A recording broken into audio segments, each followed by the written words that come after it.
Hello, everyone. Good afternoon or good morning, depending on where you're logging in from. Um, Welcome to our session on healing clients and community through restorative justice practices in court settings. To give you guys a little bit of background on how we're going to have this conversation today, I want to start by acknowledging that we probably have folks logging in with a whole sort of spread of different experiences with restorative justice. We may have conference participants who are really interested in restorative justice, who are have been hearing about it, who think it might be really valuable to use in your court settings, but maybe you still need to learn a little bit more about it, have an understanding of what your options are or how it could even work. And on the other end, we might have participants present who are already engaging in restorative justice practices, who are looking for maybe support or thoughtful conversation around some of the nuances with implementation or some challenges that you guys have been experiencing. So what we're going to try to do today is we're going to try to make space for all of those conversations in this panel today. So we're going to open up actually by having a presentation from Ms. Fairbanks, who's going to give us a bit of the lay of the land, the history on restorative justice, its uses and implementation today. And then we're going to open it up for a dialogue on how is restorative justice being used in our courts? What are the challenges? What are the benefits? And then we'll have hopefully a chance to get to some Q&A and to actually hear from all of you. So to get started, I'm going to have each of us introduce ourselves so that you know who are all of the panelists, all the little folks here on the squares on your screen who are going to be having this conversation today. So I'll get started as the moderator. My name is Adelle Fontanet Torres. I'm the director of the Tribal Justice Exchange at the Center for Court Innovation. I was born in Puerto Rico, raised in the United States, and I'm actually logging in here from Brooklyn, the traditional homeland of the Lenape. The Tribal Justice Exchange at the Center for Court Innovation works with tribal justice systems all across the United States on implementing or enhancing different problem-solving practices or innovative practices to help support wellness in tribal nations and tribal communities, including things like alternatives to incarceration, youth diversion programming, healing to wellness courts, reentry programs, and other innovative programs. I actually got my start at the Tribal Justice Exchange here at the Center for Court Innovation many years ago to helping launch and develop the Red Hook Peacemaking program. I was also trained as a peacemaker and served as a peacemaker on cases when the program first started.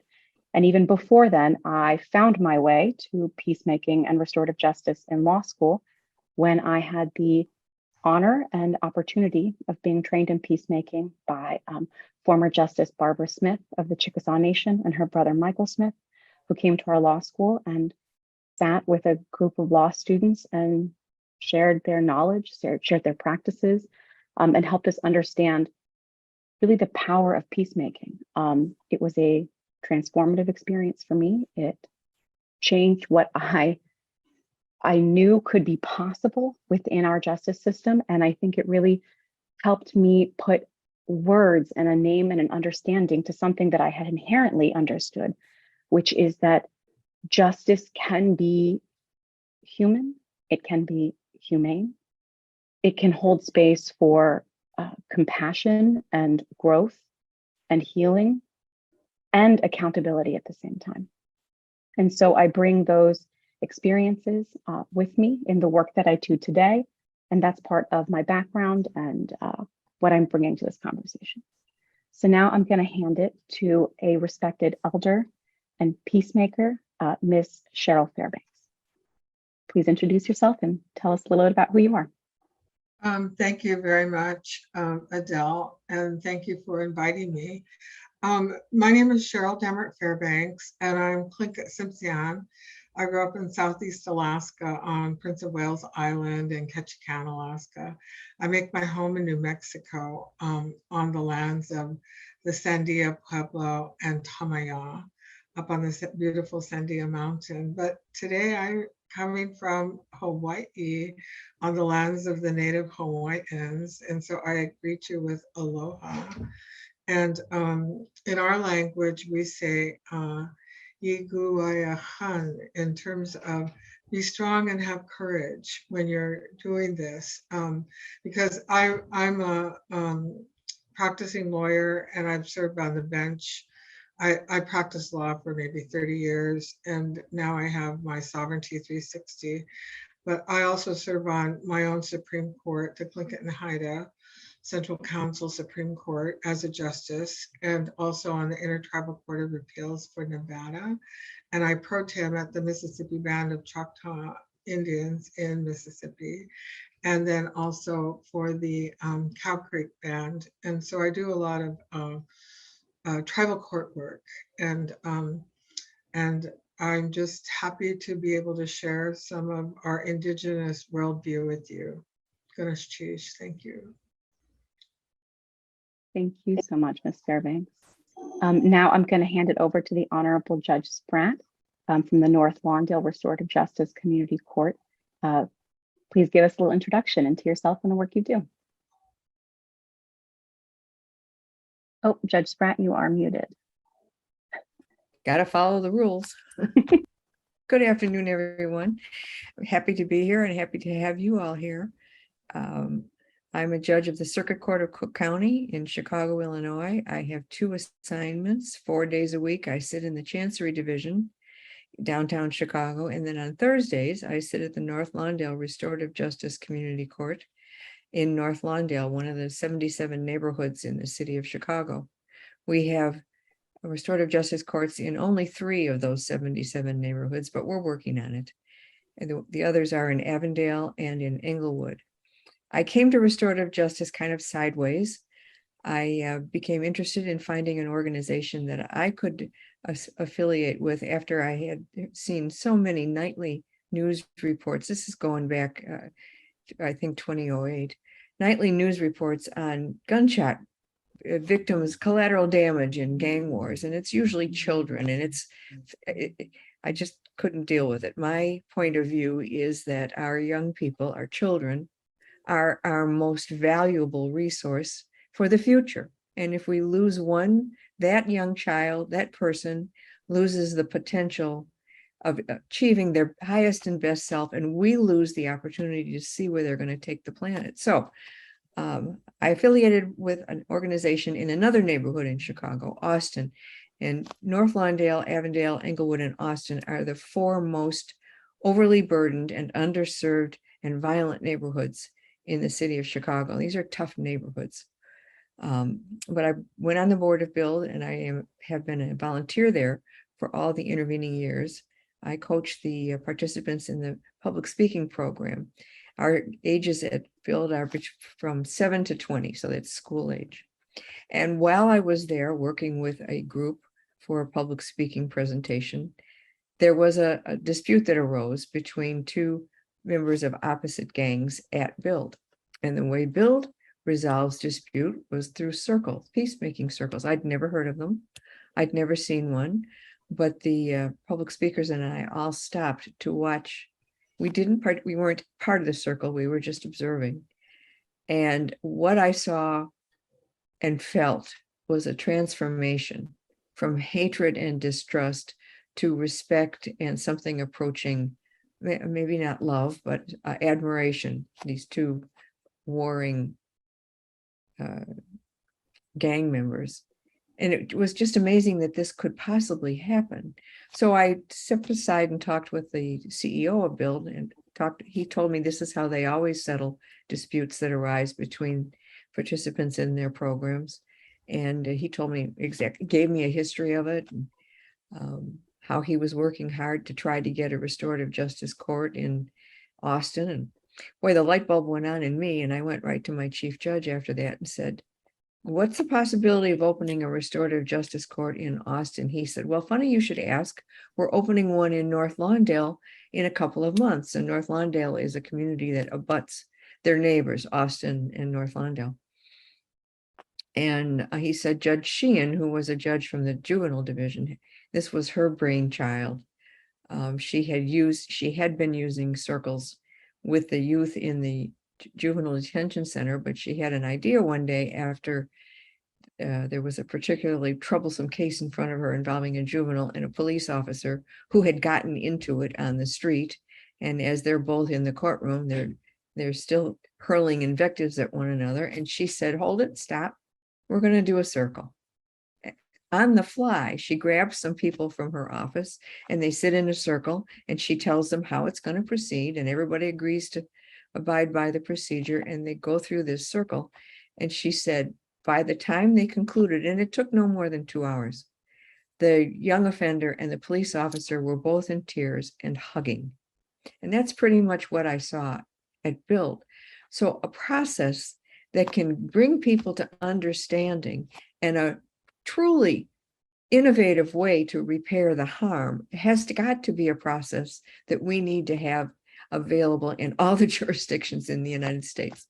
So as it happened, Judge Sheehan retired from the bench 2 years after the North Lawndale court opened up, and my chief judge asked me if I wanted to take over. I said, of course I do, but I still have my eye on Austin. He said, we're going to get to Austin, so perhaps I'll have 2 courts soon.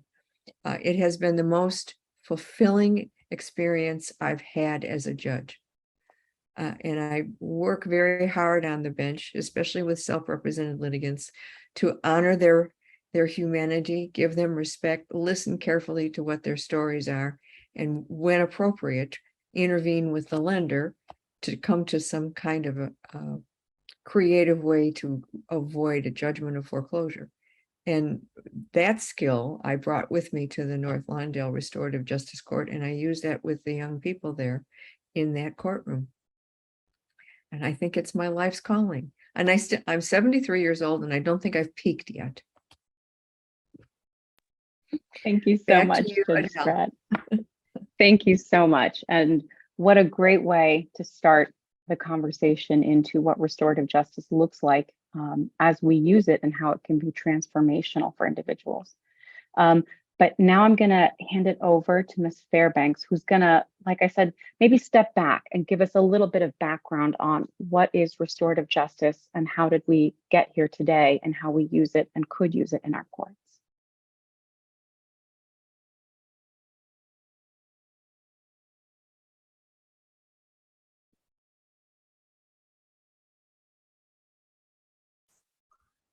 Thank you. While I'm waiting for my PowerPoint to come up, I just really appreciate being able to share with you. And so, can you hear me? We can. Oh, okay. Because I don't see my PowerPoint. The PowerPoint is not visible right now. Okay. All right. Give me a second here. We went through it twice. Please be patient here. Let's see. I think we have all learned that this is the life of remote conferencing. Okay.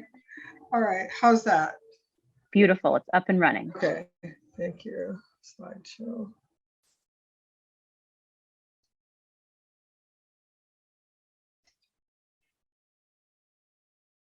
Okay. So can you see the slide and all that? We can. The slideshow format hasn't loaded yet, though. Okay.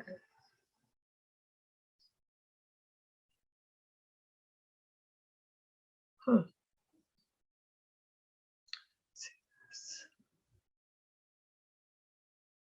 Well, I don't know why it's not loading. It's possible that there's a delay. Oh, okay. So I'll just start and hopefully it'll kick in. So this is kind of an overview of peacemaking, and even though we're under the restorative justice title, restorative justice gets its roots from all the indigenous people of the world, and it's not really the foundational principles aren't really from American jurisprudence. And so with peacemaking, and what I love is that because I work with peacemaking, restorative justice, and transformative justice, we call each other cousins. so that, if you have a cousin, I was just talking to one of mine, and sometimes he just drives me absolutely crazy, but at the end of the day, I absolutely love him. And so for all of us to work together to do the heavy lifting is really going to be important. And so we say shift happens. And so we're asking you just to have an openness. Interestingly, America is, our American systems are in crisis. We have probably the most incarcerated people in the world. And we as Native Americans have even more of our people incarcerated throughout the country. And so America is looking at traditional Native American processes such as peacemaking, sentencing circles, healing circles, and other dispute resolution processes. And I borrow from Chief Justice Emeritus Robert Yazzie, who is my brother and one of the foremost experts in the area. And he said that our traditional peacemaking process is not really an alternative, but it's really a way of life. And it's been a way of life for our Indigenous communities. And so should we keep doing more of the same? And I see this not just inside Indian country, but throughout our work in dealing with harm, dealing with the court system. We keep doing more of the same, and we keep expecting different results. And there's often a lot of resistance to change. And so I'm just asking for some openness so that you might be the one that makes a difference. And I always say sovereignty begins at home, because there's a lot that we can do within our own respective communities, in our own respective jurisdictions, and within our own homes, so that we put the sacredness back into our families. And I am in Hawaii, where we had the privilege of meeting with Auntie Lynette, one of the foremost Ho'oponopono practitioners. And she reaffirmed this. She said, you have to begin at home. You have to begin in your own home. You have to begin with yourself. You have to bring that balance to yourself. So I'm fresh with that on my mind. And it was so nice because it's really a reaffirmation of our traditional justice. And we're shifting from an adversarial mindset to one of, and I love the title because you had healing in your title, and one of healing, transformation, and change. And so when we say shift, we'd like for you to think about shifting to something that's more sacred, something that's spiritual. And that's probably one of the big differences with our peacemaking and our restorative justice movement is within our peacemaking is very sacred, it's very spiritual. And one of the things is everyone has a chance to speak and silence is okay. And our main rule is the rule of respect. It's very holistic, and we're moving toward health and wellness, healing and restoration. And it's very issue focused, but we say be gentle on the person and tough on the issue. And sometimes our systems are so punitive that we're so tough on the person, we don't even remember what the issue is. And so being gentle on the person and tough on the issue really allows us to bring in our Indigenous wisdom. And peacemaking is really built around our Native core values. So I challenge each of you to just write down 5 of your own personal core values and just jot them down so that you're thinking about them as we're going through this presentation. And I found that as a lawyer, often I look, and as a judge, I put those core values on the shelf. And I picked and choose the days I wanted to really reaffirm them or live by them.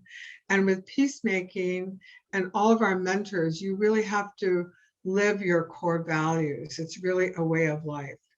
And so the core values are really important. And often when you're working in Indian country, it's the Indian problem. And we say, no, it's the Indian solution. Because we've been doing this since time immemorial. It's just reaffirming and reawakening it. And so, and then when I find that we're working in different jurisdictions, there's a universality, I can't even say that word, to our core values. And that is the thread that ties us all together. And it's very strengthening and very unifying. And so the discussion is very facilitated, and family is their extended family and the community. And all our people really want is fundamental fairness, like everyone else. That's guaranteed by the US Constitution and also by our own constitutions within our Indian country jurisdictions. And it also is in our traditional law, which some of it is unwritten. And so it allows that transition to change, like the judge said when she was introducing herself, that transition to change, that transformation is really important. And time is really honored, and it's really a team approach. And so I challenge you to begin shifting your thinking, because when I was teaching at the law school, that was really difficult for the students to do, is to shift from an adversarial mindset to one of healing and wellness and restoration. And so when I say shift, it's the sacred, it's the holistic, it's issue focused, it's facilitated, and allows for transition. And peace circles, I say you have to stand in your own sacred circle, because we're all different and we don't have to be like anyone else. We're allowed to be like ourselves. And so there's an important part of peacemaking, that it's not a one size fits all, but there's a beautiful power within that circle. And so these are the guiding principles that I use as a practitioner. I found that I had been facing the wrong way, and you might think about that yourself. Often we look to everyone else except ourselves in terms of what is the right answer. And we kind of have this fear factor built into us. But as Native people, we have always been looking to the outside for our answers, when in fact we have this beautiful indigenous wisdom with our beautiful indigenous PhDs living right in our own community. And so as Native people, we've really had to understand the impact of federal policies and how that has impacted us as Native Americans. And with the boarding school report coming out, and Brackeen, Holland versus Brackeen going to have oral arguments on the US Supreme Court next week on November 9th, where we're protecting our children, our beautiful children, our precious children. And I liked what the judge said, our most valuable resource, our most precious resource. And we're there protecting our kids. So we ask for your prayers on November 9th. And one of the things that I really had to understand is the significance of oral tradition. Because as a lawyer, I wanted everything written in triplicate, sign here, review everything. But there's a lot of power in oral tradition. And because we're able to use our Native American language, and that becomes the common law of our tribe, and it's very powerful because that oral tradition has been passed generation to generation. And it's really the glue that has kept us together as Native people, especially given the genocidal principles that we've had to deal with. And so that oral tradition is a very important part of peacemaking, so we don't make it into a westernized approach of one size fits all with all kinds of rules. And so many of us have been afforded an American education as well as a tribal education. And I made up this term, re-educate the educated, because education was one of the ways that America tried to assimilate us and terminate us. And so even though we've had that good Western education, it's really important to use it so that we're at the table. We've been at the table, that's equality, but we need the equity. We need to have our voice heard and for us to speak for ourselves. And so re-educating the educated really has, I've challenged our Native American professionals to really bring in the Indigenous panoramic viewpoint, because that Indigenous wisdom has withstood the test of time. And of course, the call for unity is not just for Indian country, but it's for all of us. And so this is a way that we can affirm our core values, and moving to a consensus approach is important. And comity, which is mainly a legal term meaning respect and reciprocity, and collaboration and cooperation. And so those are kind of my guiding principles that I'm able to check on myself to make sure I'm not going down the wrong path there. And so I say sovereignty begins at home. So we have an opportunity to really turn around and shift our thinking to strengthen the many systems that we're involved with. For us, we're able to put value on our traditions and our way of life. And it's not new, it's really a reaffirmation. And so we're able to turn around and look within our respective communities and to put value on our ways, and to develop a community, a true, authentic, community-based response to violence or to issues happening within our communities.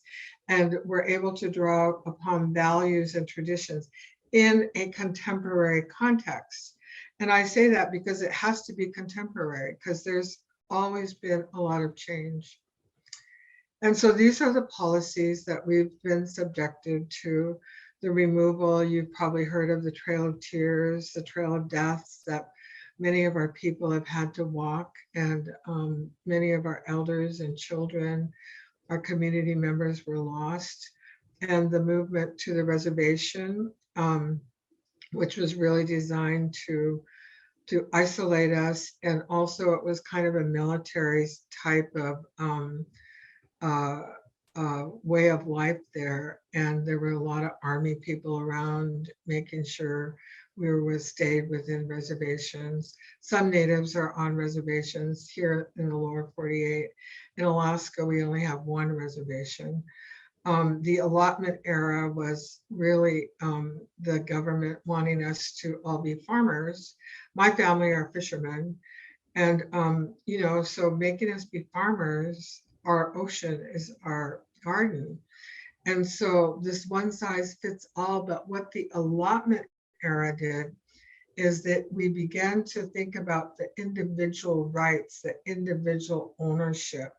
And it was in this era that we lost a lot of our land base. And it really served to justify the takeover of the non-Indian takeover of the land base.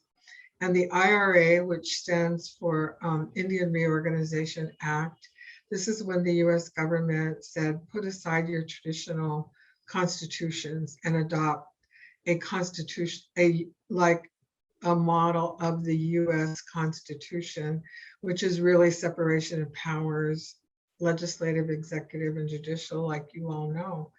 But many of our tribes did that. Many of them did not.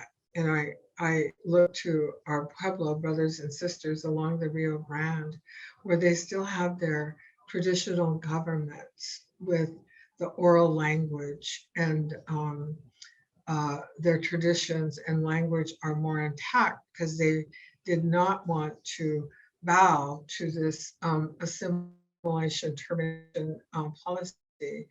And one of the worst eras was termination, which really extended civil and criminal jurisdiction more into the states. And it really enhanced the state role. And often the state has been our worst enemy in terms of resources, in terms of taking our kids, in terms of education, trying to educate our kids. when we have the worst statistics in the country in terms of education, in terms of incarceration, in terms of suicide, in terms of missing and murdered Indigenous women. And so there was this program called relocation, and many of our people were relocated to San Francisco, Chicago, New York, Dallas, Denver, and it was to assimilate us into the greater society. And that didn't work.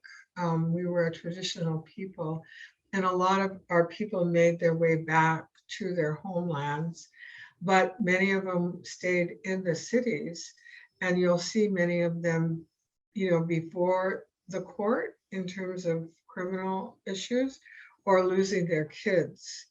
And so these policies, I bring them up, and of course, self-determination we're in, where the government really realized that these were failed federal policies and something else had to happen.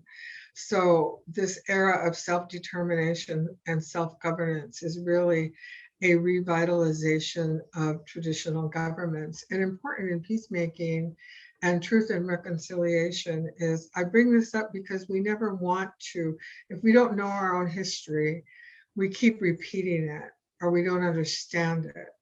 And if you're ever going to get to truth and reconciliation, the truth has to be told, and often that is covered up.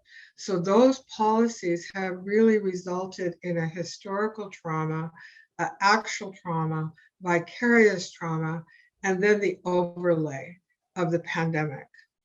And so we know in Indian country that we have to do something different. Whoa. And I wanted to just emphasize too the significance, because using custom is really critical to our cultural survival. And when we're in a circle, when we're able to use custom and we're able to use our own language, our people feel more at ease, and they're able to really develop solutions on their own instead of a court-ordered solution. And because there's over 570 tribes, we have all different languages, some similarities, of course, but important is that each of the tribes have their own distinct law. But one of the similarities is elders are valued, and so is the oral tradition. And so that was re-educate the educated, and I already went over that. But the peace circles and core values is certainly an option. They're the foundational principles, and we've used them in pre-trial, post-sentencing, where we defer sentences, probation, because many of our people go on probation and they break probation and end up back incarcerated. So there's a more healing and therapeutic approach. Our core values, and they're on magnets, they're on posters, because our elders said we're losing too much of these core values. And I'll share a couple of them. One is discipline and obedience to the traditions of our ancestors. One is respect. One is patience. One is be strong in mind, body, and spirit. We're dealing with people, we're affecting their lives. We ourselves have to take care of ourselves, or we're not going to be doing a good job. Humor is very important for us, because there's a lot of lessons and a lot of healing in humor, and holding each other up. Because we've been subjected to very much genocidal principles, there was nothing we had that really valued who we are as the Indigenous people of North America. So we've had to remember to hold each other up. If we don't, we're going to make ourselves vulnerable to the state, federal, and border towns that often do not have our best interests. And to always speak with care and listen well and with respect, and to have reverence for our Creator, our Dikianka'u, the one most high, and to live in peace and harmony. And the last one is be strong and have courage. And we, in Indian, we say, Iguayahan, Iguayahan. You be strong, you have courage, you're representing your clan, you're representing your parents, your grandparents. And we have to give our grandparents the credit, not ourselves. You can't be giving yourself the credit. You give the credit to your grandparents. And so you go, be strong, have courage. You might be the one person that makes a difference in our justice system and in healing our communities. I bring up the teaching, and these are their core values, which include wisdom, love, respect, bravery, honesty, humility, and truth. So you can see the similarities. And why do we have to do this? We have so much violence in our communities, not just in Indian country, but in all of America. You just have to turn on the TV, like the judge said, with their guns and shootings. And for us, there is so much violence, and we have this violence against Indigenous women has reached unprecedented levels on tribal lands and in Alaska Native villages. And more, 4 in 5 American Indian and Alaska Native women have experienced violence. And important is this MMIW. I looked at that 5,712, and I thought that must be a typo. I better go check that. No, it was not a typo. And so now we're more aware, especially under the leadership of Deb Haaland as Secretary of Interior, bringing forward the boarding school, bringing forward the MMIW, bringing forward the loss of our children. And today we have more that's probably a low number because there are many who are underreported. And now we're not just looking at the women, we're also looking at the men also who have gone missing. And I noticed that on TV, when one American woman, non-native, goes missing, there's a big show on it, a big, plea to the community. And we can't even get that kind of coverage when we have over almost 6,000 of our women missing. And so many of our children and families have been exposed to violence, PTSD 3 times higher than the rest of the population. Our oldest victim in the MMIW is 83. Our youngest is a baby less than 1 year old, and 29 is the median age. These are the top 10 cities where women have gone missing, and New Mexico, Alaska and New Mexico have the highest rate. So you can see there the range of the cities. And there's New Mexico and Washington. I guess it's New Mexico and Washington have the highest rate. I thought it was Alaska, but it's not. And so when I say let's move toward equity, it's very important because as a Native American attorney and judge, this equity is becoming more and more important. Just recently, we held a peacemaking colloquium, and the state bar would not give us credit for our colloquium, and they didn't understand peacemaking. And it triggered in me and the other attorneys, and our faculty was unbelievable. And it was diverse. It was everything the state bar says that we do as members. It was diverse, it was inclusive. There was awareness of the prejudices in our systems. And we got shot down, and I had to fight, and I go, I'm too tired to fight. And then after we had the colloquium, I rested up a couple days, and I said, this is not right. I want to know why you've just given us 2.5 CLEs for this curriculum. And it was a day and a half. And so we went to war, but we used our peacemaking principles, and we kept our cool with respect. And we used our attorney skills and our traditional skills. And we managed to just miss by 1 credit. So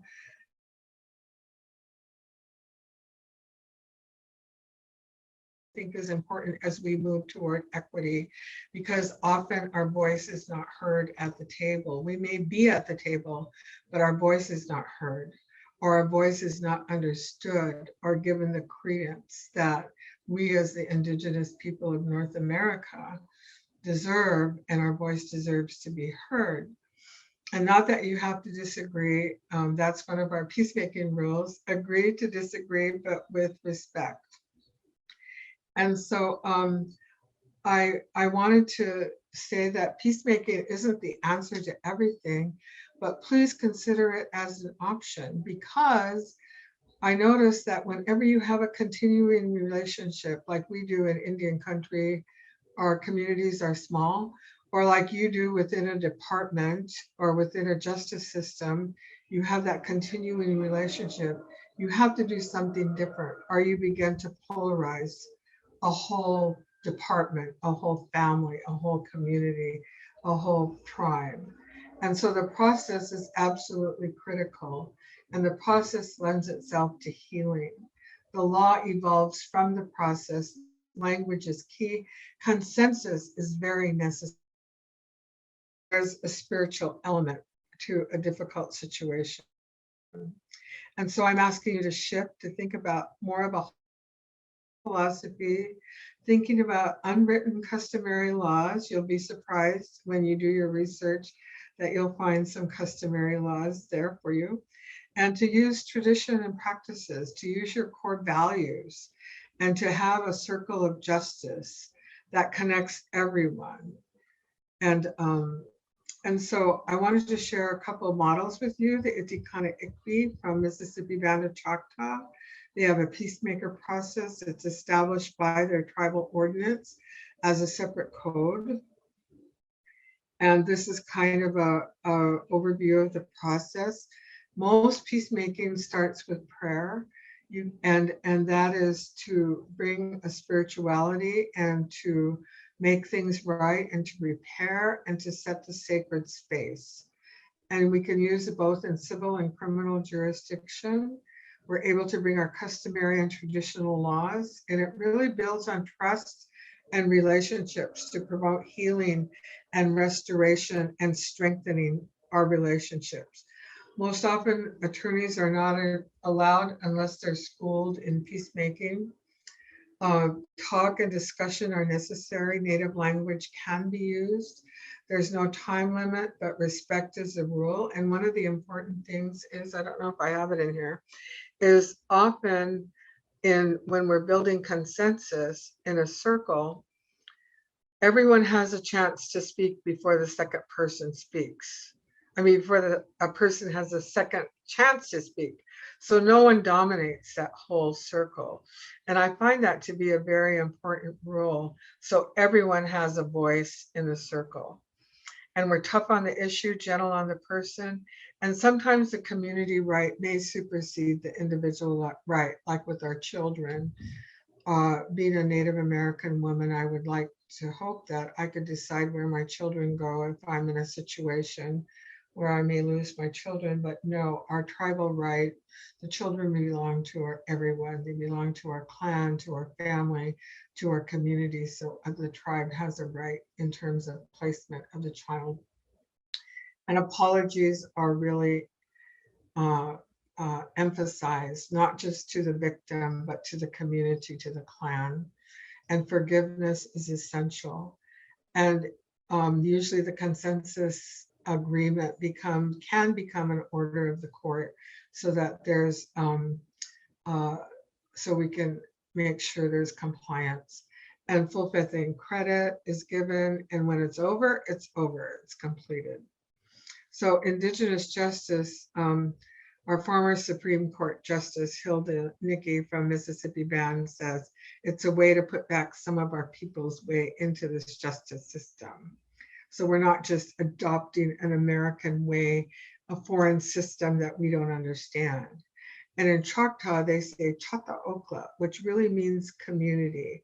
And the approach is on community, focusing and valuing the importance of the community, the collective right. In America, it's individualism, I, me. Itibaka Chapa goes to cooperation, collaboration. And in America, it's competition. I win, you lose. And I'm schooled in American jurisprudence. I love to win, at all costs. That's what we were schooled in. But I've seen how that has not really helped us in our communities. And Ita Hallelujah is relatedness. We're all related in one way or another. And the importance of that relatedness in terms of sharing, in terms of understanding the importance of relationships and preserving those relationships. And in America, it's about autonomy, it's about individualism, it's about separation of power. And so we've adapted rules. That's one of our beautiful baskets. And so the Peace Circle procedure is, I kind of went over it with the Choctaw model, but there's always the purpose and the opening with prayer and introduction so people know why they're there and sharing why they're there, even though people might know each other. And they also get to hear their own voice. And a lot of times our people aren't used to speaking in public. And so this is beginning to set the sacred space. And then, of course, the party filing the complaint goes first, or the peacemaker may start off with why we're here. Maybe it's a custody case, a trespass case, a juvenile case. And so the rounds in the circle begin working towards solution. So clarifying the issue, of course, is important, but equally important is the solution. And one of the things we say is, we can come up with a solution, or we can have the judge come up with a solution. And when they understand that, they begin to work on solutions. So the whole process is working towards solution and to consensus. And usually I provide a recess so that the family or the parties can talk with each other and try to build on a solution and bring that solution back into the circle. But that's after you've set the sacred space. That's after you've gotten the issue clarified and people are more into a consensus mode. You can't just jump into that. And then the closure, of course, I always put the basket in the middle of the circle to make sure we haven't forgotten anything. And we close with prayer. Right is the rules, be tough on the issue, the rule, respect, and agree to disagree. Because when I first started doing in-service training, no one would disagree. And I was like, oh my goodness, what is happening in this circle? And so we had to really say it's okay to disagree, but with respect. And speaking with care and respect, only one person talks at a time. You only talk when you have the basket, and we pass that basket as our talking tool. And we listen. Listening is very valued, and listening is valued in terms of it's more important than often more important than talking. And then building that consensus, and consensus is critical. And so in the circle, you're able to build off of one another's ideas and discussions, apologies, and forgiveness. And passing is okay. That's one of our baskets that we use. And the basket is really the weave of sovereignty, and it's a talking tool, and it brings respect and presence in the sovereignty of the tribe.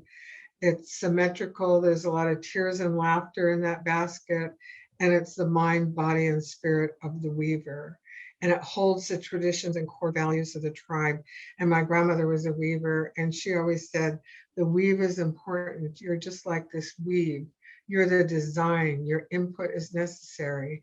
Without your part, it's incomplete and flawed.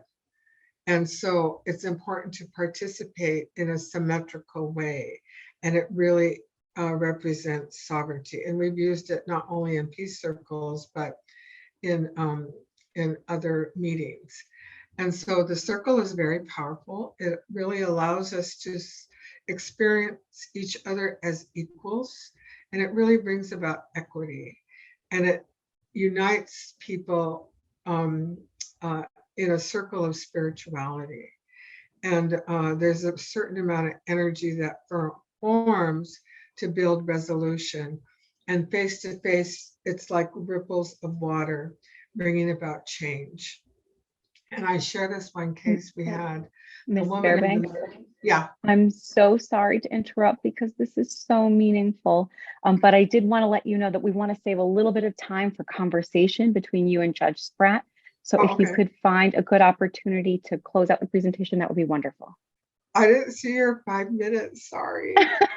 I apologize. Okay, I'm real close to end, but I wanted to share this one case. The woman in the middle was adopted pre-ICWA, pre-Indian Child Welfare Act, and she was adopted by white missionaries, and she never knew her people, her language, her culture. And Jay in the back in the blue shirt is a lawyer. He knows his language, the Dene. And we were able to use peacemaking to reunite her. These women on her sides, each side of her are her paternal aunties. And we were able to use peacemaking, and we were able to reunite her with her family, get her enrolled in her own tribe, and help her with some of the health care. These are some of the models. And I'm here in Hawaii. They have the Ho'opono model that really parallels our indigenous model. And UNDRIP really reaffirms that we as indigenous people really have the right of access to our own legal system. And this picture here are peacemakers gathered in Texas to really reaffirm and help each other strengthen our justice system. The senior peacemaker on the left just passed away last week. I was very saddened. And Judge Byrne on the right is on the Supreme Court. And Casey Foundation gave them baby blankets so they would never forget our beautiful children. And so let's think about shifting so that we get more equity.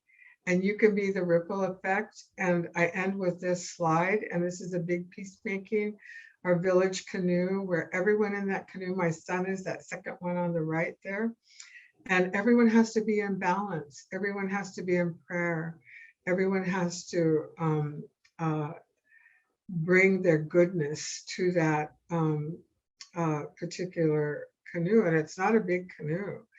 And the weather is very calm there, but in rough weather, it's very dangerous. And so we figure shift happens. Ganesh Chish, a big clinket thank you, and Iguayahan, be strong and have courage. Thank you. Thank you so much, Ms. Fairbanks. Thank you for that overview, for sharing some of the history and the principles.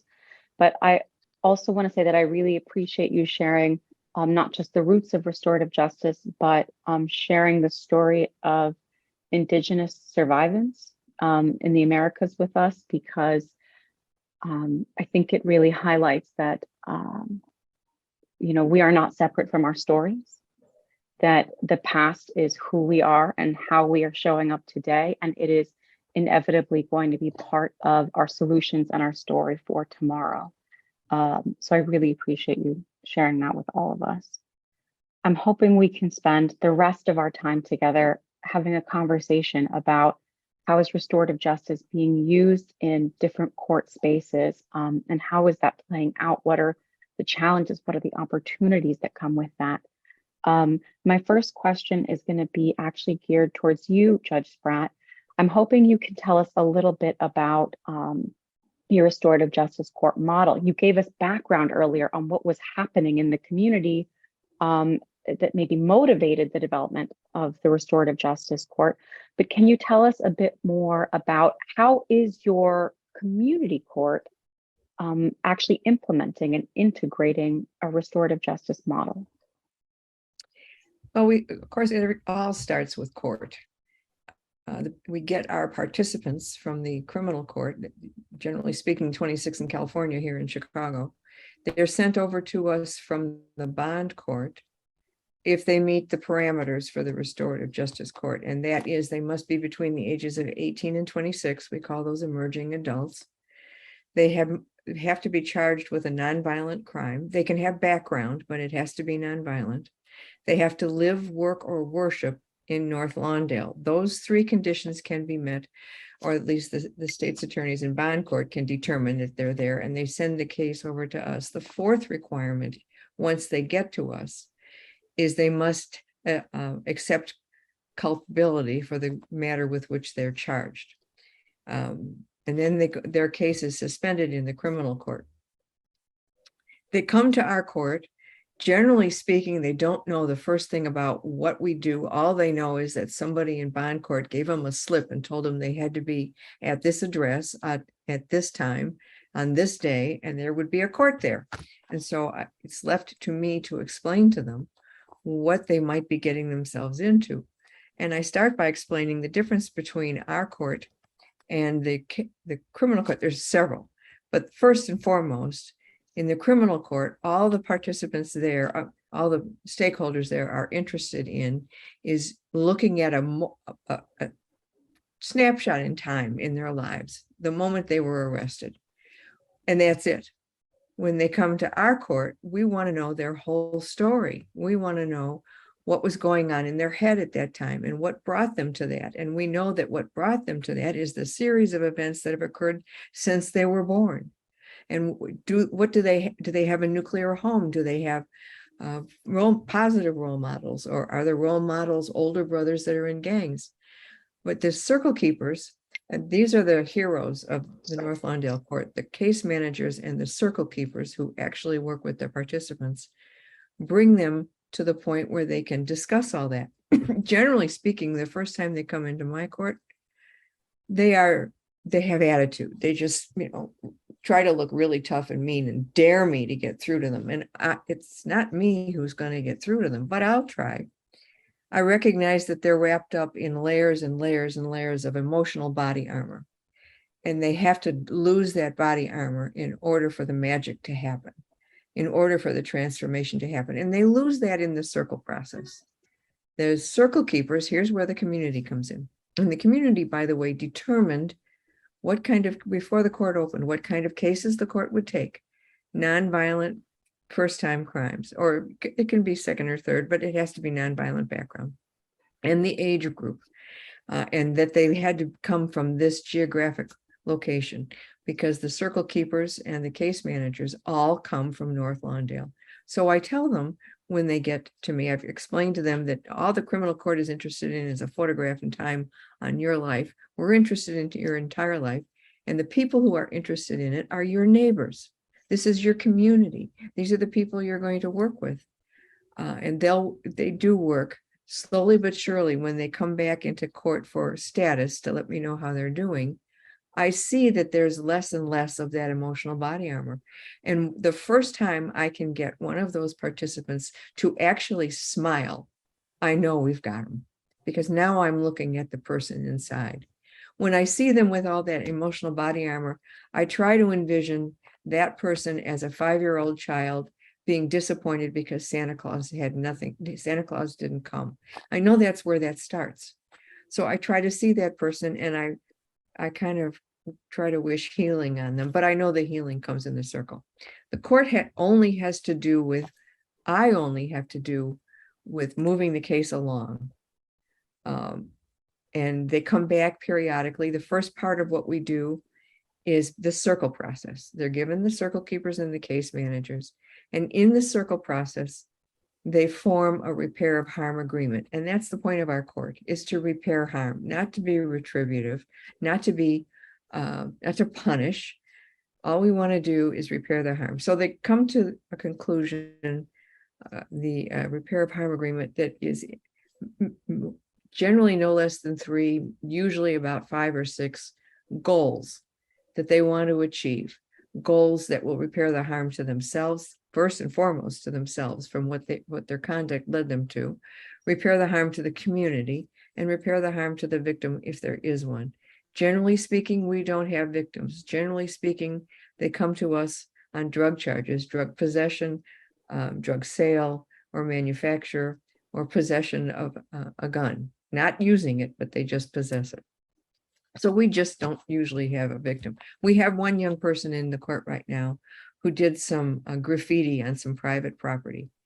which is nonviolent and was charged, and the owner wants retribution. And the retribution is that the participant pay to have the graffiti removed. So he's making his retribution payments. That's how we operate. Once we have a repair of harm agreement, they set about to achieve the goals. And I tell them when they come back to court from time to time, every time you tick one of those goals off the list, every time you've actually succeeded in fulfilling the goal, fulfilling the promise, I want you to hear in your head a stadium full of people going, yeah, because you did it. And we're proud of you for doing it. And by the time they get all those goals completed, and we have verification that they've completed the goals, the state's attorney dismisses the case. So what they have, they do not have a conviction on their record, but they will have record of arrest. And we work to help them get the record of arrest expunged so they come out of court without any record at all. And they then are back in the community as fully functional and contributing members of a community. And the value I see of this is multi values here. Number one, it saves lives. These are young people who are gang affiliated, and they could easily be the next shot person that we hear about on the news. Secondly, it saves the county money. It saves the county a lot of money if you don't have to keep somebody in jail and provide them with services and provide them with food. Third, it helps to reduce the crime rate in the community. There has been a reduction of crime rate in North Lawndale. Of course, I don't have the capacity or the people who can look into this thing to tell me that we've had a reduction of crime, because we're bringing people back into the community who had been criminal and now aren't. But I'm sure that's that. And lastly, we're returning to the community people who are willing to contribute to the value and the betterment of the community. So that's it in a nutshell. Some of those things that go on the repair of harm agreement, they want to take, and believe me, what goes on that repair of harm agreement, there are infinite possibilities that goals they can try to achieve. Number one, which needs help, is if they need some mental assessment, or number two, they need some drug withdrawal assistance, or they need parenting classes. The reason North Lawndale was the ideal community to start this court was even before there was a restorative justice court in North Lawndale, there was the North Lawndale Christian Legal Center, which was sort of doing this on their own in their program when they were working with youth. And for that reason, they had already aggregated a group of about 30 not-for-profits in the North Lawndale area who provided the wraparound services. So there was an existing hub that could be drawn on to help to walk with the young people as they're walking through what they do. That's our model. That's what we do. And we just had a graduation 3 weeks ago. We haven't had one since COVID started because we couldn't be together. So in the 3 years that we have not been able to have a graduation, 80 young people came through the program and were dismissed. So we graduated them 2 or 3 weeks ago. That's incredible. Congratulations. Wow, that's wonderful. So I'm hoping with the next, we have a little bit less than 15 minutes. Maybe we can generate a little bit of discussion on some issues that folks might be thinking through or troubleshooting as they're implementing restorative justice practices themselves. I'm curious to hear from both of you. What are your thoughts on what kinds of cases or situations do you think are really meaningful or appropriate for restorative justice interventions? And on the other side of that, are there some cases that you think are not, or maybe you think could be, but you would have cautions or want to approach differently or thoughtfully? And I'll open it up to either of you. I'll ask Cheryl to go first. Oh, no, go ahead. I took so much time. You go ahead. Okay. All right. I am of the mindset that there isn't anything that can't be resolved in restorative practices. As I said at the outset, the community here determined what cases it would accept. And so did Avondale, and so did Englewood. There has been some discussion among the stakeholders at the court and some of the people who visit the court that we might want to open it up and consider violent crimes. And I firmly believe we could take violent crimes. Now, the discussion is in Austin has always been to take violent crimes. One of the women on the committee to form that restorative justice court opposes it, but she's the mother of someone who was killed. So I'm sure would someday come to the point where she could sit across from the offender, but she hasn't got there yet. I think we should be able to offer that. Let's offer that. And if people don't want to do that with violent crimes or that violent crime or that offender, well, that's a shame. But we can hold that over for another day. I see what goes on in New Zealand. All juvenile cases are heard through restorative process, and there's no limit on whether it's violent or not violent. And in New Zealand, that is highly successful. I would like to see that here in the United States. I'd like to see it in Cook County, but baby steps. We got to take baby steps. We have a lot of people, many of my fellow judges here in Cook County, who think this is, oh, wow, that's just a 60s, throwback to the flower power days. It's not. I said, it's much older than that. It's ancient, and it was all over the planet. This was something that communities all over the globe have devised, indigenous communities. And I don't know why we can't learn something from our indigenous brothers and sisters. Thank you, Judge. I really agree with that. I think, reaffirming what Justice Yazzie said, every issue can be dealt with in the power of the circle in terms of peacemaking. The one caution I had, and I experienced this, as part of my learning, I guess, and that is when there's the domestic violence and it's really extreme violence, that power play of, the perpetrator over the victim was concerning to me. And so that has to be dealt with kid gloves in terms of making sure you as the peacemaker are informed about domestic violence and all the psychology behind it, and maybe meeting with the victims and the perpetrators separately to see if they want to get back together. That's a big issue, because maybe they don't, but if they do, then I think peacemaking can work. Otherwise, you have two people sneaking around as soon as the judge hits the gavel on the bench, they're sneaking around together, and that's putting the victim in a real vulnerable position without a good safety plan. And I've seen good outcomes with domestic violence when the extended family is together and the women and men are saying, stop the violence, stop the cycle. And they become the probation officers, and probably part of the safety net. So I think that domestic violence is kind of something that we really have to think through. Is this really a case for, and every case we kind of have to think through, but especially domestic violence. Thank you. But with domestic violence, you have to address two different situations, not just the one. You have to address what's going on between the couple, and then the offender has to address what's going on internally that brought him or her to the place of violence. So you need to get help for the couple and for the individual. Right. Thank you both. I know that is, there's a lot of conversation in the restorative justice spaces about if restorative justice can be used, how it can be used, and how to preserve the safety of the victims and survivors. So I really appreciate you both highlighting that as a unique challenge in the restorative justice space.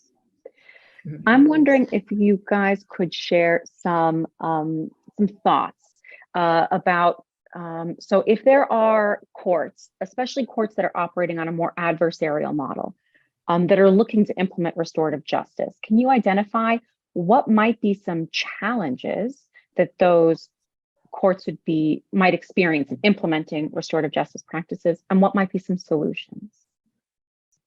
I'll take a crack at that. I don't want everyone to think that we as Native people are sitting around holding hands doing peacemaking, because most of our courts are adversarial because we've been colonized so much. And we like the black robes and the bench. The courts I sit on were really pushing hard to get a better understanding of what we can do to move toward healing and restoration. And I think the challenge for us is we've been so colonized in our thinking that it's easy for us to just jump to replicating the state or federal model. And my mentor, I was putting my peacemaking presentation into Tlingit, and I thought I was doing so good, so good, so good. And he stopped me and said, Cheryl, you're not thinking in Tlingit, you're still thinking in English. And that just devastated me to know that those genocidal principles work. And I kept thinking in English in terms of how I was presenting. So I began weaving some of our language into it, and I felt a little more comfortable with that. But I think our own people resist that. They don't go, what the heck is peacemaking? And who is Cheryl Fairbanks? She can't even handle her own family. How could she be a peacemaker, here? Because there's no anonymity in Indian country. We all know each other, whether it's our small community or the nation. Like I'm here with several chief justices, and we all know each other and know our career history. We've become family, and so in Indian country, we've been colonized so much that we really have to rethink, re-educate. That's why I say re-educate the educated, and get out of that fear factor. Because I've worked in the state system and the federal system, and boy, that's a big resistance. So I applaud the judge and how she's moved forward on that. Well, before I want to get this out there, our court, our restorative justice court, is an open court. And I use a hybrid model. I use Zoom for those participants who can't make it into the court because they might be on electronic monitoring, or they might be gang affiliated and can't cross certain boundaries. So I do it in person. At the same time, I do it over Zoom. And the last several conferences I've been at, I've given my email address out, and I'll do it here. Anybody who wants to observe our court on a Thursday morning is welcome to Zoom in. The first part that we do is the staffing part, and that's confidential. So there is a waiting period before I open court. But anybody who wants to watch it in action, my email address is patricia.spratt@cookcountyil.gov. Send me your email address, and I will put you on my weekly email list of people I send the notice to, and the Zoom instructions, and the docket, what we're going to be looking at that week. It's an open invitation. And it's that way because I want this to spread nationwide. So I've got people Zooming in from both coasts, and both north and south and east and west. And after we conclude open court, then I open it up for anybody who has questions or comments. So I invite you to come and watch. But what I wanted to say to Cheryl was I attended a Zoom presentation that Justice Yasi gave at Northwestern University, and he opened up by comparing the European Western model of law and the indigenous peoples model of law. And I saw then there what you were talking about, not to think in English, but think in your own language. If those of you who are trained lawyers, you know that when we look at a problem, it's issue, rule, analysis, conclusion. And that rule is always a statute. Somebody got together and wrote down a law and then wrote down a penalty for violating that law. All right. But on the Native side, it's so holistic. It's look at the person, look at their soul, what's going on with that person that this thing happened. And that's the way I think we should run our courts. Now, to your question, Adele, the only place it won't work in, at least now, under the laws that are prevalent in Illinois right now, is in juvenile court. Juvenile court here in Illinois is not criminal, it's a civil matter. And it's because it's dealing with minors, it's not open to the public. So there couldn't be a circle process unless all of the circle keepers were members of the court staff and not from their community. And I don't know that we would be able to accomplish that, but you know, as new people come onto the bench and work their way through the various committees that we have, we can get some new ideas in there. I'd like to see it blossom everywhere.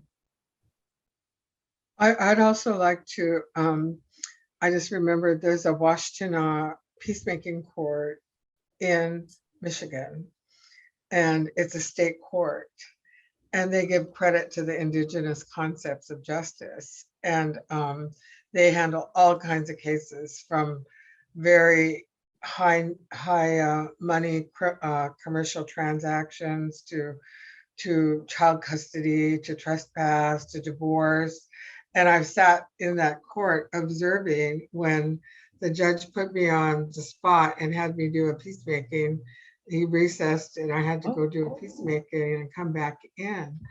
And so there's a lot happening between the tribes and state that is positive. I don't want people to think it's all negative, because it's not. There's a lot of good collaboration happening. And if you Google that Washtenaw model, it's state court, the Michigan Supreme Court gave permission to go ahead, and they have that beautiful peacemaking model, and they're getting a lot of good results with that. Thank you both so much. I wish we had so much more time for this conversation. I feel like we only just opened it up, and there is so much more that we could learn from both of you. But unfortunately, we're out of time, and some other presentations are going to be starting soon. But I wanted to say thank you to both of you. There was a lot of wisdom shared today, a lot to sit with and take with.